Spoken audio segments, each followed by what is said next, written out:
Good afternoon. My name is Polina Novikova, and this is my partner Abramov Nikita. And today we want to show you a project named the Dino Game. What is the Dino? Well, the one analog that we found in the internet was the Google Chrome browser built-in game that calls T-Rex game or Dino Runner. And it's quite simple.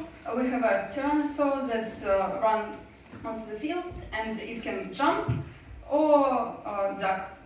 We control it by spacebar or by up and down arrows. The interface is quite simple.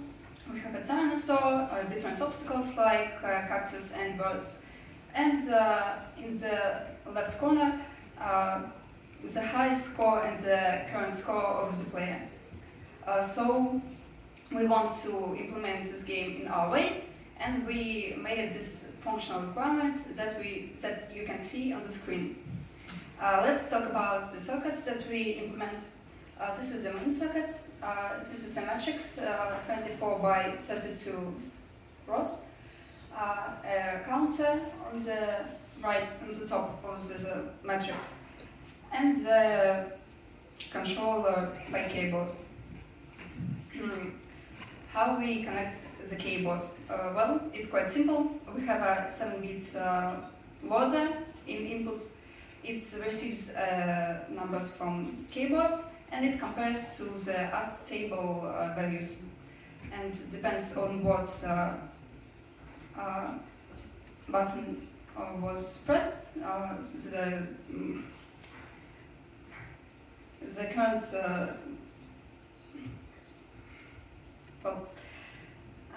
the movement was implemented. This is a scheme that we used for a picture to show. It is 24 rows by 32 bits each. 6 to 7 top rows is the clouds that moved in circle like floating in the sky, and in input we have a count, information about what kind of button was pressed, and information about the collision. We have 24 of them. It controls each of the rows. It receives all the information about happens on the screen, like collision, pause, restart, or start screen, and this is how they look. Also, we implement counter. It's quite simple because the value of measures that dinosaur was run depends on how many ticks was counted.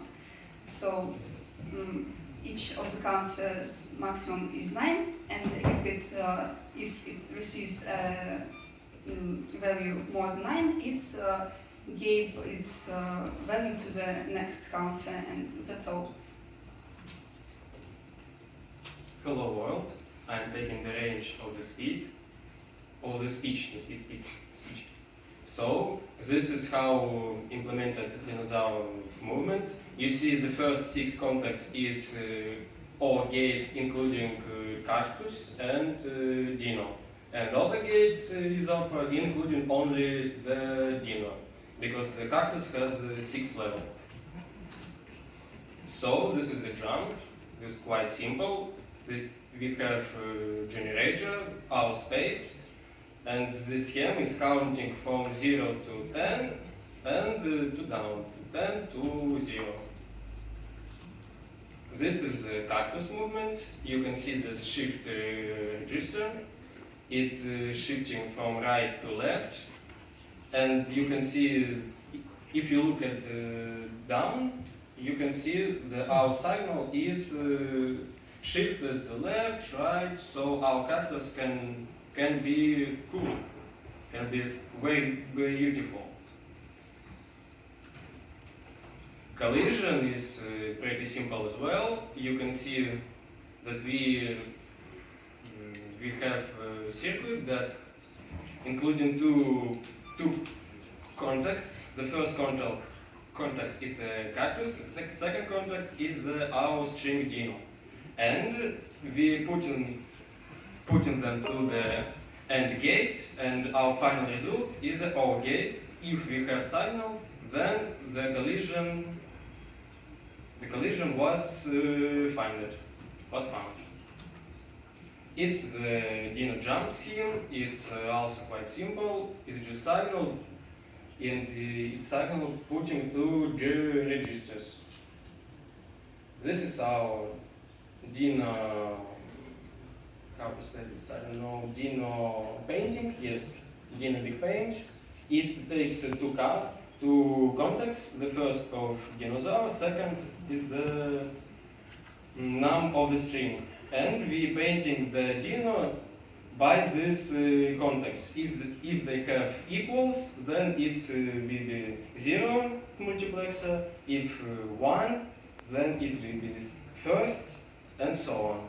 If it's negative, we putting 0, and if it's higher than 5, we putting also 0. This is our CDMA program, and I can explain it if you have some questions. But I can say it very short. It's taking the hundreds and thousand digits and using this algorithm to give us a digit that will show us the range between cactuses. And conclusion, we achieved our goals and we implemented our Dino game. Our following instructions were realized. We have so much experience in time management, in assembly programming, in Logisim, of course. We have teamwork skills, we have documentation experience, and so on. Thank you for listening. Now we want to show you our project.